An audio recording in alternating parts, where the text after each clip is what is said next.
Non filers کو کس قسم کے نقصانات کا سامنا کرنا پڑے گا؟ FBR کا اعلامیہ جاری، نان فائلرز کے لیے کٹوتی یا جمع کردہ ٹیکس کی شرح میں 100% اضافہ کیا جائے گا۔ گاڑیوں کی خرید و فروخت پر دفعہ 231B کے تحت 200% اضافی وصول کی جائے گی۔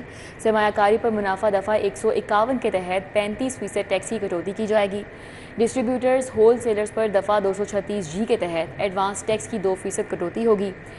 ریٹیلر سے دفعہ 236H کے تحت ایڈوانس ٹیکس کی 2.5% کٹوتی ہوگی۔ کلیم اختر سے اس حوالے سے مزید ڈیٹیلز جانیں گے۔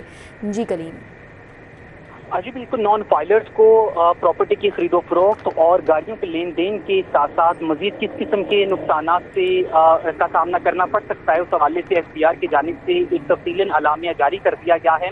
اعلامیہ کے متن کے مطابق کہا گیا ہے کہ نان فائلرز کے لیے کٹوتی یا جمع کردہ جو ٹیکس کی شرح ہے اس میں 100% اضافہ کیا جائے گا۔ گاڑیوں کی خرید و فروخت پر دفعہ 231B کے تحت 200% اضافی جو وصولی ہے وہ کی جائے گی۔ اسی کے ساتھ ساتھ سرمایہ کاری پر منافع دفعہ 151 کے تحت 35% ٹیکس کی کٹوتی کی جائے گی۔ اسی طرح ہی ایسے نان فائلر جو کہ ڈسٹریبیوٹرز اور ہول سیلرز ہیں ان پر بھی دفعہ 236G کے تحت ایڈوانس ٹیکس کی 2% کٹوتی کی جائے گی۔ اسی طرح جو ریٹیلرز ہیں ان سے دفعہ 236H کے تحت ایڈوانس ٹیکس کی 2.5% کٹوتی کی جائے گی، اور جو پراپرٹی کی لین دین کرتے ہیں یا خرید و فروخت کرتے ہیں اس حوالے سے بھی جو ٹیکس ہے ان سے کئی گنا زیادہ وصول کیا جائے گا۔ اگر وہ پراپرٹی کی فروخت کر رہے ہیں تو اس پر دفعہ 236C کے تحت 10% ایڈوانس ٹیکس کی کٹوتی کی جائے گی۔